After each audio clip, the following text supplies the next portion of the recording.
Ok, entonces, básicamente este tema corresponde a una parte introductoria de algo que se supone que ustedes ya revisaron previamente, tanto en las cátedras de semiología como en las de cátedras de laboratorio clínico.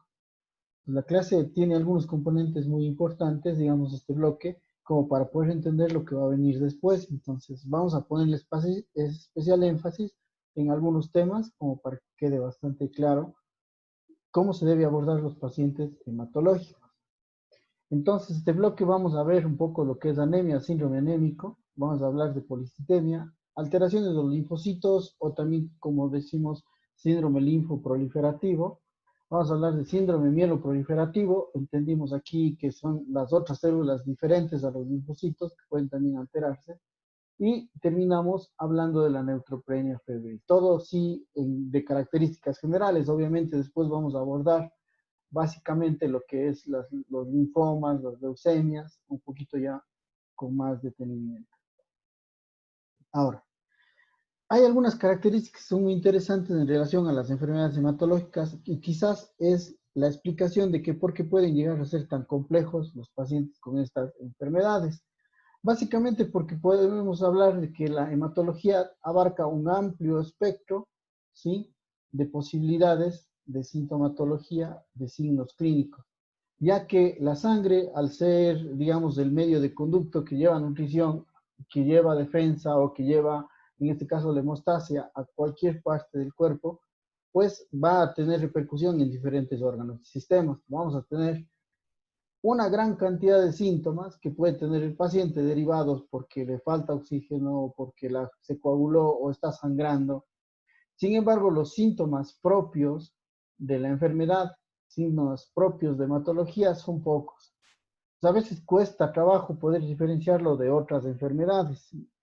Por ejemplo, un paciente con anemia puede tener dolor de cabeza, puede tener disnea, puede tener palpitaciones, puede tener caída del cabello, puede tener incluso dolor abdominal, ¿sí? Pero el signo que nos va a orientar a anemia es la palidez.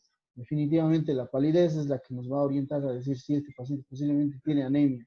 A pesar de tener muchos otros síntomas, digamos, solamente uno es el que generalmente nos orienta hacia ese problema. Ahora, como les había dicho, la enfermedad puede presentarse en cualquier órgano y sistema, entonces es común que encontremos una mezcla de muchas cosas.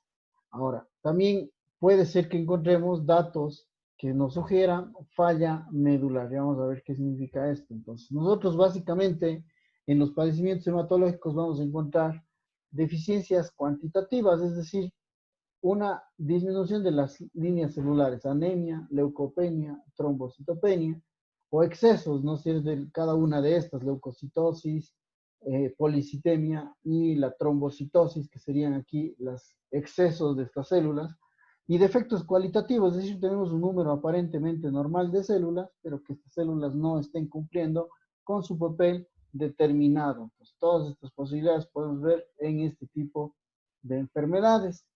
Les digo, para ir entrando un poquito en materia, vamos a hablar de algunas definiciones que son muy importantes. Y, por ejemplo, citopenias. ¿Qué son citopenias?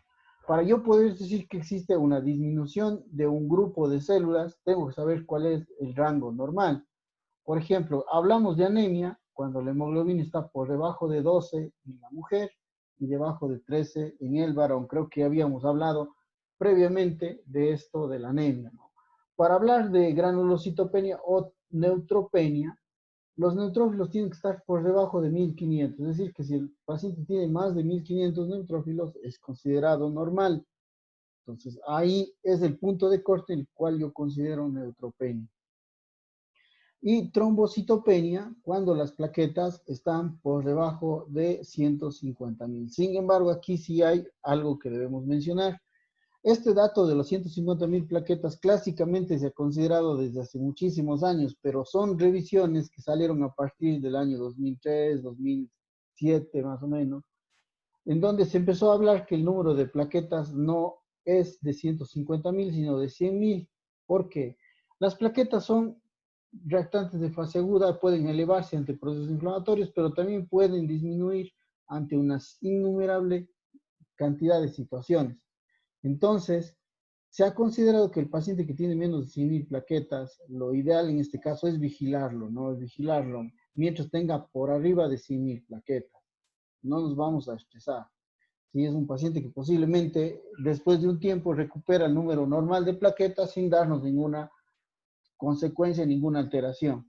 Ahora, si el paciente ya tiene menos de 100.000 plaquetas, a ese paciente lo debemos investigar. Entonces, eso es lo que quizá el único cambio que ha habido en esto, que es, sí, efectivamente, cuando ustedes van a revisar libros y todo lado, van a decir menos de 150.000 plaquetas.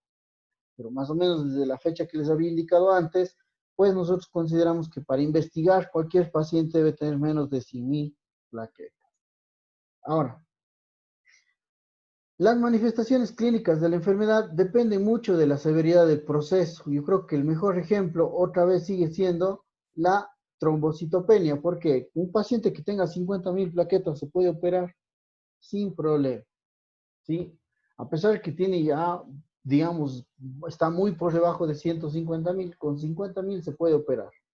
Entonces, no nos da ningún signo ni síntoma. Las plaquetas empiezan a darnos signos y síntomas cuando están por debajo de 20.000. Entonces, miren, cuando hablamos de trombocitopenia severa, ahí apenas empezamos con signos y síntomas derivados de esta citopenia. Ahora, organomegalias. Esto también es otro punto importante en relación a las enfermedades hematológicas. La hepatomegalia es también frecuente. La esplenomegalia quizá es mucho más, digamos, específica de los trastornos hematológicos, y las adenomegalias, en caso de crecimiento de los ganglios linfáticos, también es muy común secundaria a enfermedades hematológicas. Entonces, esto se puede ver tanto en enfermedades primarias como son linfomas, leucemias, ¿sí? Pero también puede verse en procesos reactivos como enfermedades virales como la mononucleosis infecciosa o la sífilis también, que no es causada por un virus, pero también nos puede dar esa manifestación. Entonces, todas estas pueden ser o formar parte del cuadro clínico en los pacientes hematológicos. Muy bien. Con este pequeño preámbulo en cuanto a los signos y síntomas, recuerden las citopenias, ¿sí? Las citopenias, la organomegalia, que son importantes. Si se fijan, la mitad de lo que he hablado yo hasta ahora hablan de esto, citopenias, es decir, biometría hemática. La biometría hemática se constituye un estudio que es muy importante para el diagnóstico de hematología. Yo creo que un hematólogo sin biometría no puede hacer nada, ¿sí? Y bueno, les comento, el día de ayer tuve un caso muy interesante, que vino una paciente pálida, taquicárdica, se notaba la palidez impresionante en las manos, las conjuntivas completamente pálidas, y aunque yo sabía que tenía una anemia, posiblemente anemia severa, sí, pues sin una biometría no me servía para nada. La paciente vino sin ningún examen, entonces tocaba llevarle urgencias para que le haga un examen para saber si es que necesitaba o no necesitaba transfusión, que era la primera pregunta que teníamos que hacernos ante ese caso, ¿no? Entonces, la biometría es un elemento fundamental para el diagnóstico. Ahora, es el examen inicial que se pide en cualquier centro médico. Cualquier médico, siempre el primer examen que va a tener disponible es la biometría. Cualquier laboratorio nos puede hacer una biometría, ¿sí? Entonces, de ahí que nosotros deberíamos saber interpretar de manera correcta y adecuada una biometría hemática. Y con sorpresa les puedo decir que no es así. Hay muchos médicos que todavía no hacen una adecuada interpretación de esto. Quizá porque pues no ha habido el interés de la parte, no ha habido tampoco un sistema de docencia muy adecuado para pegarnos a esto, pero bueno, la intención es cambiar, nuestra intención es mejorar y que te podamos hacer una lectura adecuada de la biometría. O sea, nosotros debemos estar en capacidad de dar una muy buena interpretación de la biometría hemática. Y el objetivo nuestro es ese, que ustedes puedan salir de aquí leyendo una biometría hemática de forma adecuada. Entonces, vamos a ver algunas consideraciones sobre este examen que es tan importante y tan común. Lo primero, los valores de referencia. Los valores de referencia van a depender mucho, como ven aquí en la diapositiva, de la edad y el sexo. Sin embargo, son estudios en diferentes poblaciones las que nos dan las variaciones en los rangos de normalidad. Explicando de otra forma, en nuestro país nosotros no tenemos estudios que digan que la hemoglobina debe ser esta para el ecuatoriano. No tenemos. El ecuatoriano en la costa no sabemos. El ecuatoriano en la sierra no lo sabemos. ¿Y por qué? Técnicamente tiene su complejidad y quizá nos ha faltado un poco investigar de mejor manera para poder llegar a saber cuál es el rango de normalidad en estos pacientes. Un estudio bien conducido, con suficiente, un número importante de participantes que permita conocer cuál es el rango normal en nuestra población, sobre todo variado en edad y por sexo, ¿no? Entonces, difícil conseguir eso. Nosotros generalmente utilizamos valores de referencia que vienen de fuera, ¿sí? Y los valores de referencia siempre se sacan más o menos de la media, dos desvíos de estándar por arriba, dos desvíos de estándar por abajo, donde se supone que está el 95% de la población normal. Entonces, si lo pensamos, si el estudio viene de fuera, puede que nosotros no sea el 95%, sino quizá el 90% de la población normal. Deja un 10% de pacientes que siendo normales, nosotros le consideramos como patológicos. ¿Sí me entienden lo que estoy diciendo? Es decir, yo puedo tomar una biometría de cualquiera de sus compañeros, revisar la biometría y decir, no, de acuerdo con este valor de referencia, usted está enfermo. Pero pues hay que tener presente que existe un rango en el cual puede ser una persona sana, pero que esté fuera del valor, porque el valor es una probabilidad estadística lo que se está midiendo. 95% de la población normal deben entrar en estos rangos, ¿no? Y si todavía ni siquiera la población donde tomo los rangos es nuestra, todavía vamos a tener un rango más grande de error, ¿no es cierto? Por tanto, la historia clínica se convierte en una herramienta fundamental para poder nosotros hacer el diagnóstico de estos problemas. ¿Sí? La historia clínica nos va a guiar siempre para saber si realmente el paciente tiene una enfermedad o si no la tiene, si es que realmente amerita iniciar o darle un tratamiento o pues nada más observarlo, vigilarlo, considerando que podríamos estar ante un paciente fuera de rango, ¿no? Es muy importante. No tienen ustedes la idea de la cantidad de pacientes que acuden a consulta porque en la biometría encontraron que está fuera del rango normal, ¿no? Entonces ahí uno queda opinando y le dice, bueno, ¿y por qué no le explicaron que puede haber la posibilidad de que esto no sea lo correcto en nuestra población? Es muy importante tener en cuenta eso. Ahora vamos a ver un ejemplo de una biometría hemática, es el que están viendo ustedes ahorita en la pantalla. Sí, es una de las biometrías que me llegó a la consulta y para mí la verdad es una de las que veo mejor organizadas, las que me parece muy buena como para poder ejercer esto de la docencia, que es muy interesante y me permite más que nada a ustedes enseñarles algunos puntos claves importantes en relación a la lectura correcta de la biometría hemática. Como pueden ver, esta biometría está dividida ya de por sí en tres grupos, ¿no? En tres grupos de enfermedad. Entonces, el primer grupo, como pueden ver ustedes ahí, corresponde a todos los elementos de la serie blanca. Es decir, leucocitos, ¿no es cierto? Estarían, como pueden ver ustedes acá, el total de leucos, los neutrófilos, los linfocitos, los monocitos, los eosinófilos, los basófilos, todos los componentes de la serie blanca. Inmediatamente por debajo tengo yo todos los elementos que comprenden el estudio de la serie roja. Todo lo que son glóbulos rojos, miren, una gran cantidad de variables que podemos estudiar en la serie roja. Y finalmente la última, que sería la serie plaquetaria, ¿sí? Entonces vamos a un poquito a ir estudiando cada una de estas partes, ¿sí? Permítame un momento, por favor, tengo una llamada.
Perdón la interrupción. Bueno, continuemos. Entonces, vamos a empezar ahorita con lo que es la serie blanca, ¿no? La serie blanca, los leucocitos. Fíjense, por favor.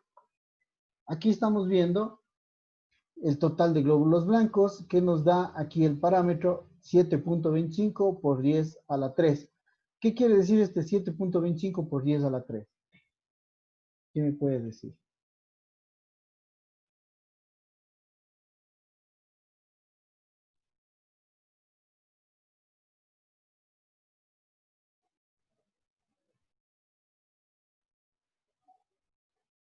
¿Qué significa?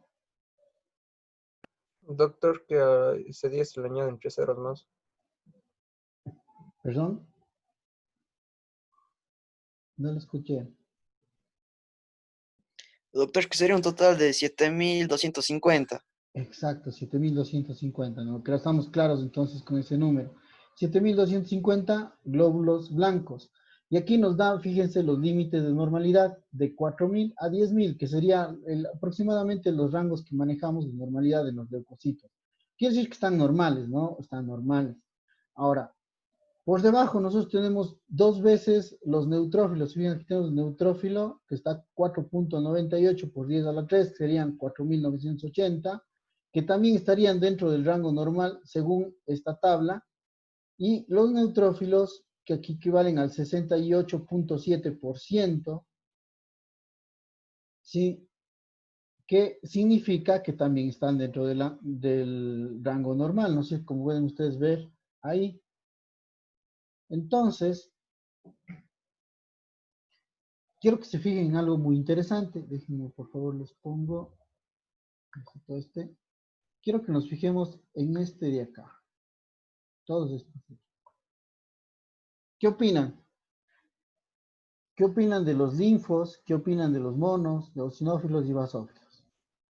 ¿Qué les parece?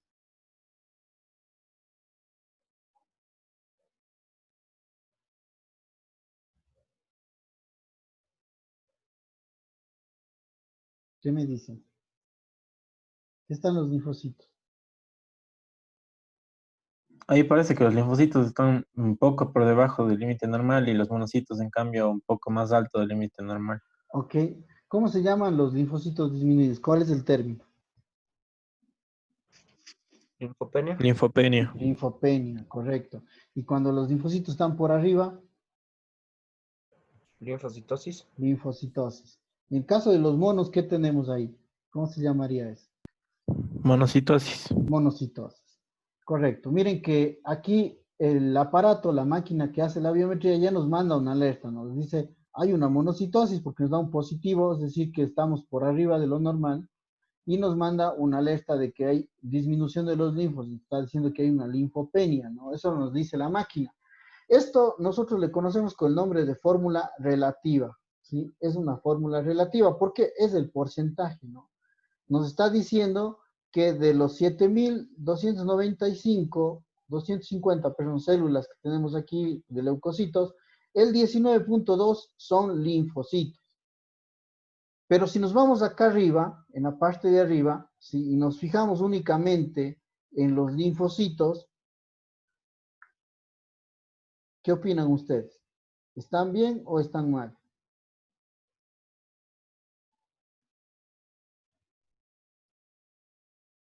Están bien dentro del... Está normal. Están dentro del rango normal, ¿no es cierto? A nosotros le llamamos a esto fórmula absoluta. Tenemos una fórmula relativa que está dada en porcentajes y una fórmula absoluta que es el total de las células. Es decir, de las 7.250, los linfocitos son 1.390 aproximadamente. Ahora veamos los monocitos. ¿Qué opinan? Que también nos pintó alerta.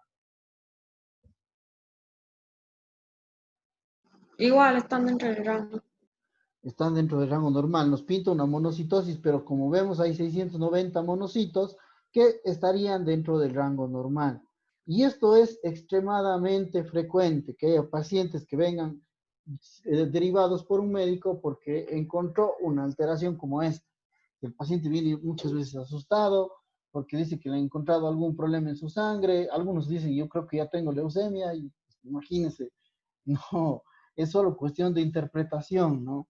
Ahora, lo común es que nos den a nosotros, sí, que en el momento que yo pido una biometría, el laboratorio me mande el total de leucos con la fórmula relativa, así solo los 7.250 y los porcentajes. Usualmente no suelen venir estos de aquí y me toca a mí calcular cuál es el porcentaje de células, cuál es el total de células basados en el porcentaje para saber si es que está bien o está mal, ¿sí? Por favor, entonces es muy importante que tengamos en cuenta esto. Recuerden, en las células blancas tenemos fórmula absoluta y fórmula relativa. ¿Y en dónde nos fijamos? ¿En cuál tenemos que ver? Es la fórmula absoluta. Esa es la que nos interesa, no la fórmula relativa, ¿sí? Esta nos puede traer mucho error, mucho error. Ok, preguntas quizá de esta parte. Sí, doctor, sí quedó claro las fórmulas, ¿no? Absoluto y relativo. Sí, doctor. Ahora, vamos un poquito a ver abajo, ¿sí? Si ustedes se fijan, el primero, ya hablando de la serie roja, el primer parámetro que me da esta biometría son los glóbulos rojos, ¿no es cierto? Que nos dice que está, ¿cuánto? 4.16 por 10 a la 6. ¿Cuánto es eso? 4.6 por 10 a la 6. ¿A cuánto equivale? 4 millones, doctor. 160.000. 4.160.000, correcto. Que está dentro del rango normal, si se fijan. Están normales, ¿no es cierto? Sin embargo, fijémonos abajo, justo abajo de la línea roja, tenemos la hemoglobina. ¿Ok? La hemoglobina que es de 10.2. ¿Cómo se llama esto?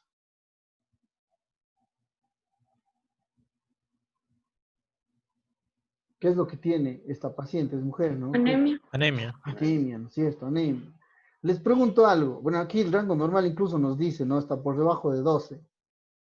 Ok, les pregunto algo. ¿Por qué los glóbulos rojos son normales y la hemoglobina está disminuida? ¿No debería los glóbulos rojos estar disminuidos también? ¿Qué opinan? Doctor, puede ser que tienen mucho, o sea, poca hemoglobina para los glóbulos rojos que hay. Correcto, ¿no es cierto? El contenido de la hemoglobina que tienen los glóbulos rojos está disminuido. O sea, tiene aparentemente un número normal de glóbulos rojos, pero la hemoglobina definitivamente está disminuida. Entonces, en la práctica, cuando yo estoy pasando visita o cuando estoy viendo pacientes, a mí el número de glóbulos rojos, la verdad es que no me sirve mucho. Lo que sirve mucho es el nivel de hemoglobina. Definitivamente la hemoglobina es quizá el parámetro más importante en este punto, ¿sí? En este punto. Entonces, los glóbulos rojos sirven al laboratorista porque de acuerdo con la cantidad de glóbulos rojos, él va a calcular todo lo que está aquí abajo. Todo lo que está acá abajo se calcula con el total de glóbulos rojos. Entonces, la verdad es que sirve para el laboratorio, pero no nos sirve para el pase de visita. Para el pase de visita, para la consulta, para ir a un paciente, me sirve la hemoglobina. Y obviamente también el hematócrito, que es el que está abajo, ¿no? Entonces veamos este grupo. El primer grupo que encontramos aquí es este, ¿no? Hemoglobina con el hematócrito, que son muy importantes. Ahora quiero que se fijen una cuestión muy interesante. Aquí dice 12 como rango inferior, ¿no es cierto? Normal. Y acá dice 36. Si divido 36 para 12, ¿cuánto me sale? A 3. Ya. Y si divido 48 para 16, que es el rango superior en este caso. O A 3 mismo. 3 mismo. ¿Cierto? ¿Qué quiere decir esto? Que el hematocrito usualmente corresponde a 3 veces más el nivel de la hemoglobina. Multipliquen entonces 10.2 por 3. ¿Cuánto sale? 30, ¿no? 30.6. Ajá, más aproximadamente. Obviamente no es exacto, tampoco es matemáticas, ¿no? Pero estamos diciendo que generalmente el hematocrito es 3 veces mayor a la hemoglobina. ¿Es útil saber esto? Sí. Generalmente el hematocrito también me sirve para buscar anemia, o sea, puede ser hematocrito y la hemoglobina, ¿sí?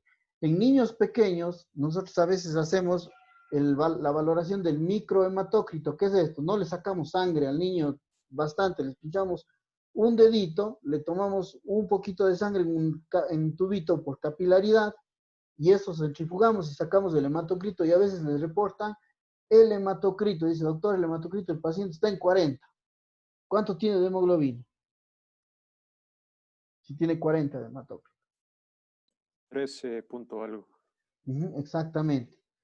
Entonces ahí yo puedo estimar cuánto es aproximadamente el valor de la hemoglobina, ¿sí? Entonces el hematocrito sí me sirve y mucho porque es un subrogado del nivel de hemoglobina, ¿ok? Ahora, luego de ver la hemoglobina y el hematocrito, encontramos los índices corpusculares, ¿sí? Que son estos tres que están aquí abajo, que los vamos a señalar igual. Es el volumen corpuscular medio, la hemoglobina corpuscular media y la concentración media de hemoglobina corpuscular. A ver, de estos tres, ¿cuáles ustedes conocen? ¿Conocen todos? ¿O cuál conocen ustedes mejor? El volumen corpuscular medio. Volumen corpuscular medio por mucho es el más útil, ¿no? Realmente es el que debemos saber. De acuerdo con el volumen corpuscular medio, podemos clasificar nosotros a los glóbulos rojos en tres grupos, según el tamaño, volumen, no es el tamaño. ¿Cómo sería si está por debajo? Este valor, pongámosle de 80 a 100. Aquí yo discrepo un poco, este valor de 80 a 100 sería lo correcto. ¿Sí? Cuando esté por debajo de 80, ¿cómo se llama? Microcítico. Cuando está por arriba de 100 Macrocítico. y cuando está entre 80 y 100 se llama Normocítico. Normocítico. normocítico, ¿no es cierto? Normocítico, ok. Es muy importante eso porque nos ayuda a clasificar las anemias y nos ayuda a ver cuáles serían las posibles causas, ¿no? Ahorita no vamos a hablar de eso, pero vamos a hacerlo en las próximas clases. Entonces es importante saber que el volumen corpuscular medio me permite clasificar al glóbulo rojo según el tamaño, en micro, normo o macrocítico. Macrocítico, ¿ok? Abajo tengo en cambio la hemoglobina corpuscular media, que esta también tiene un rango de 27 a 32. ¿Qué es lo que nos está indicando esta hemoglobina corpuscular media? Es el contenido de hemoglobina del glóbulo rojo, no del total de glóbulos rojos, nos da como el promedio general. ¿Qué significa entonces si estuviera por debajo de 27? ¿Cómo se llama?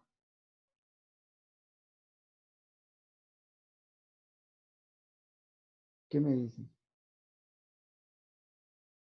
¿Saben?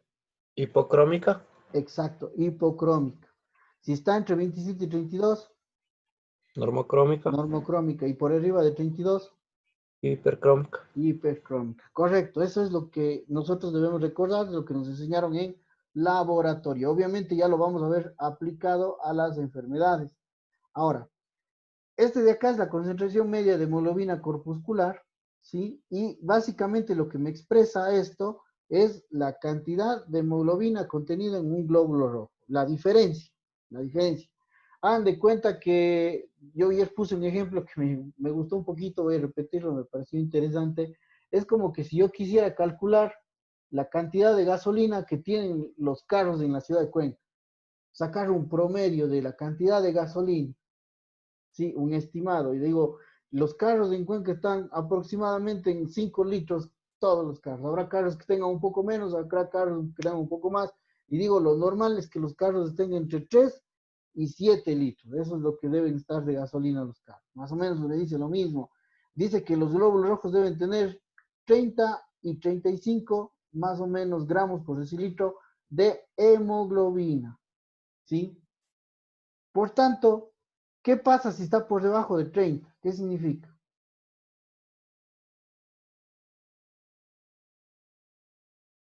¿Qué significará?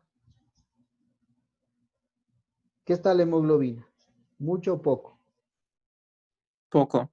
Significa que tienen en general todo, o sea, calculándolo todos los glóbulos rojos, poco, ¿no? de todo el grupo.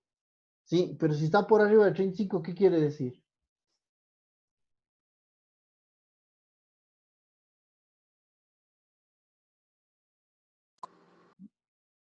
Que están todos llenos, ¿no? Que están con el tanque a full, o sea, están concentrados, cargados de hemoglobina, ¿sí? Están llenos de hemoglobina.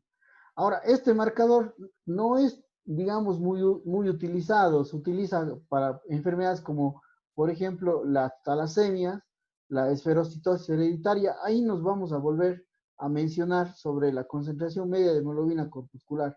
La verdad que en otros escenarios no nos ayuda mucho. Usualmente en las talasemias o en la esferocitosis hereditaria, los glóbulos rojos están por arriba de 35. Es decir, tienen gran concentración de hemoglobina. Y eso vamos a ver cuando veamos las enfermedades que estoy mencionando. Por ahora nos quedamos así. Si me entendieron qué significa o para qué sirve esta concentración media de hemoglobina corpuscular. ¿Sí? Sí, doctor. Ok, y ahora vamos a ver este de acá solito. Ya, que es el ancho de distribución eritrocitaria en inglés que viene expresado en porcentajes. ¿Qué es eso del ancho de distribución eritrocitaria? El ancho de distribución eritrocitaria hace referencia, ¿sí?, a la variación en tamaño de los glóbulos rojos. Es más o menos similar a este de acá, pero aquí lo que queremos ver es el tamaño. Dice ancho de distribución. Es decir, habrá unos más gorditos, otros más delgados, y en general los glóbulos rojos deberían ser uniformes, ni muy gorditos ni muy delgados. Todos deberían ser el mismo tamaño. Entonces se estima que la distribución eritrocitaria normal debe estar aproximadamente en 14%. ¿Sí? Si es que yo tengo una cifra más alta, como en este caso que dice 16, ¿qué significa?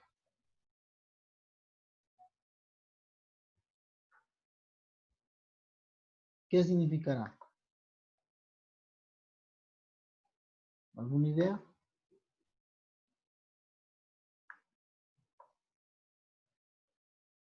¿Qué significará que tenga 16, por ejemplo?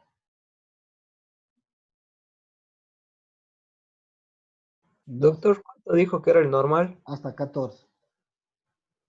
Ahí que tenemos, o sea, los glóbulos rojos muy grandes. Exacto.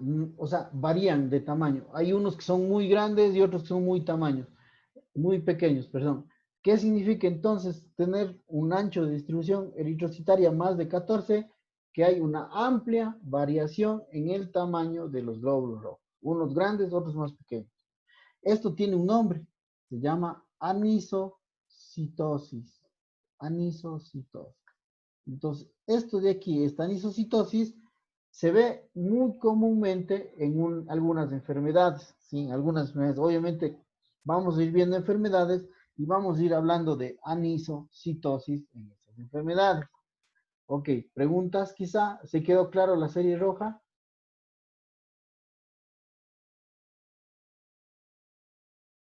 Bueno. Y finalmente, Doctor, ¿y ¿sí? esto puede estar baja igual en un Bueno, paciente con anemia? sí, generalmente en los pacientes con anemia está elevado, ¿no? Está elevado. Cuando está por Estimado. debajo de 14 le consideramos normal, ¿sí? Cuando está por arriba de 14, pues es anisocitosis. Y bueno, vamos con el último grupo, que son, ¿qué? Las plaquetas. ¿No es cierto? Que aquí tenemos el recuento plaquetario, que debería estar entre 150.000 y 400.000 plaquetas, que aquí en este caso está normal, ¿no es cierto? Eso es lo que nos informa. Y de aquí tenemos el de acá abajo, que vamos a seguir utilizando, es el volumen plaquetario medio. ¿Qué es el volumen plaquetario medio? Es el tamaño igual del glóbulo rojo. Fíjense que normalmente los glóbulos rojos, las plaquetas deben medir entre 8 y 15 femtolitros. Aquí está midiendo 6.6. ¿Qué significa eso?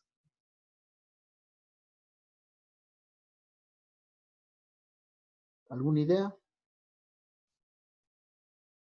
Que las plaquetas son más pequeñas de lo normal. Microplaquetas. ¿Sí está claro? ¿Alguna pregunta?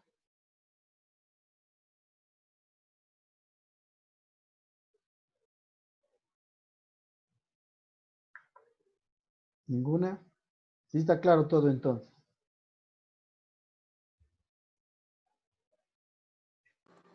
Sí, doctor, todo está claro. Entonces, quiero que veamos esto de aquí. Miren un momentito.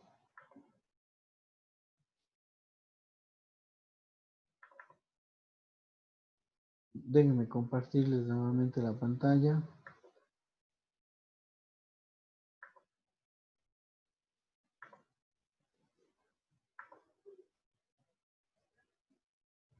Ya. Vamos a agrandar un poco para ver mejor esto. Ok, es una biometría reciente. El paciente hace poquito, creo que hasta la fecha de ayer, es una mujer de 25 años. Sí, no nos han puesto la fecha, bueno, no importa. Fíjense, por favor, ¿qué opinan? Dice 4.5 por 10 a la 6. ¿Cuánto es esto? 4.550.000. No, por 10 a la 3, perdón, me equivoqué. 4.550. 4.550. Ese es el número total de glóbulos blancos, ¿no? White blood cells, ¿sí? En inglés, ¿no? Por eso WBC, ¿no? White blood cells. Entonces, ¿qué opinan ustedes? Aquí el rango me dice, ¿qué cosa? Entre 5.000 y 10.000. Ya, ¿qué estaría entonces leucopénica? ¿Qué opinan? ¿Será? Este examen es hecho aquí en Cuenca.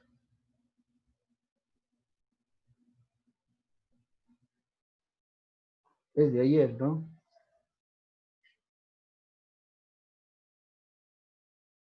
¿Estará anormal? Si nos Sí, está fijamos, inferior. si nos fijamos en este rango, pues sí, pero ya vimos hace rato otro rango. ¿Qué dicen? De 4.000 a 10.000. ¿Qué opinan? ¿Por qué habrá esa diferencia?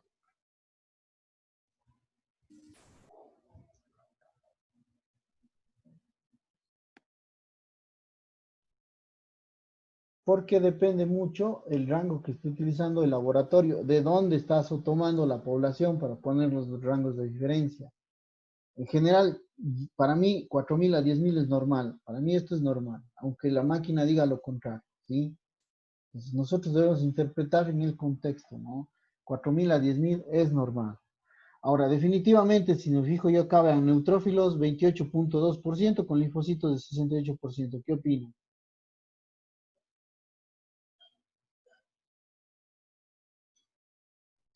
¿Qué hay? Neutropenia. Neutropenia con... Linfocitosis. Citosis. Eso es lo que nos dice, ¿no es cierto? Está hasta pintada la alarma. Y los monocitos también están por debajo de lo normal. Hay una monocitopenia, ¿no? 1.6%. Ahora vamos a ver los números absolutos. Digo, lo bueno es que esta biometría también me trae los valores absolutos. Sí, vamos a señalarle con líneas para que se vea más fácilmente.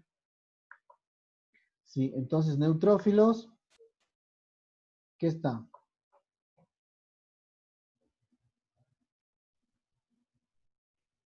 ¿Cuántos neutrófilos hay?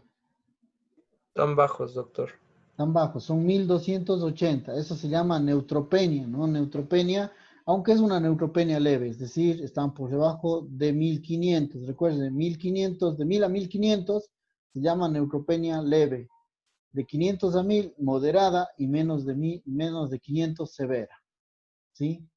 Repito, de 1.000 a 1.500, leve, neutropenia leve. De 500 a 1.000, moderada, y menos de 500, severa. Ahora, ¿qué opinan de los linfos que están justo debajo? ¿Qué opinan?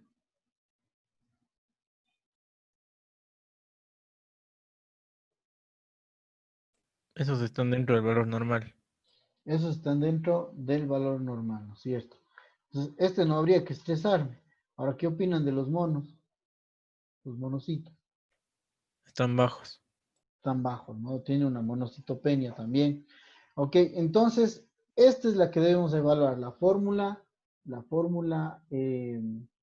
absoluta. Esa es la que debemos ver para no equivocarnos, ¿no? Si no, el porcentaje ya lo habíamos dicho que tiene una linfocitosis, ¿no? Y aquí tendría otra implicación en caso de linfocitosis. Recuerden, usamos la fórmula absoluta. Este es mucho mejor y más eficiente a la hora de ver examen. Bueno, ahora, ay, perdón. Ahora vamos a la serie blanca.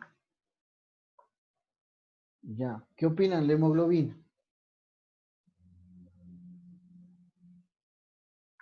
Está anémico o anémica. Tiene anemia. Es una anemia importante, 7.3 de hemoglobina, muy bajita, ¿no es cierto? Ok, fijémonos ahora en el volumen corpuscular medio, ¿qué es?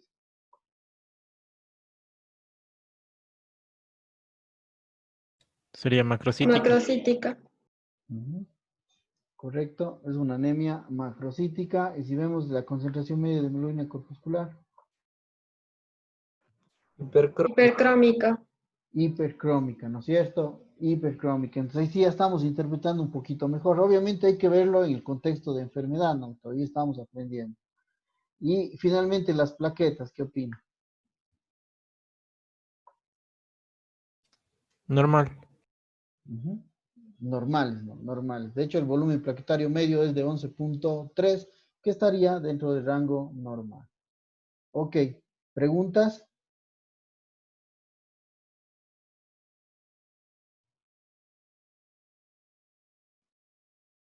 Ok, me parece bien. Doctor, ¿Sí? ¿qué significa el PST? ¿Cuál PST?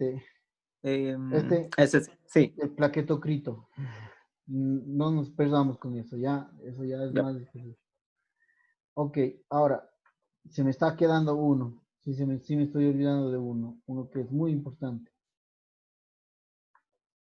¿Qué les parece a ustedes? Este.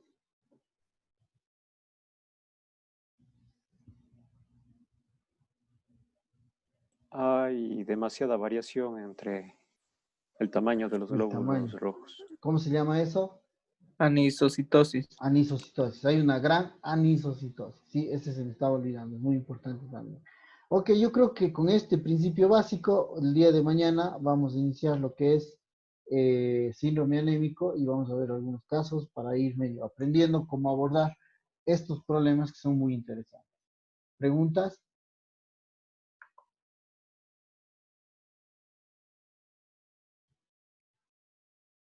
Bueno, si no hay preguntas, muchachos, nos estamos viendo.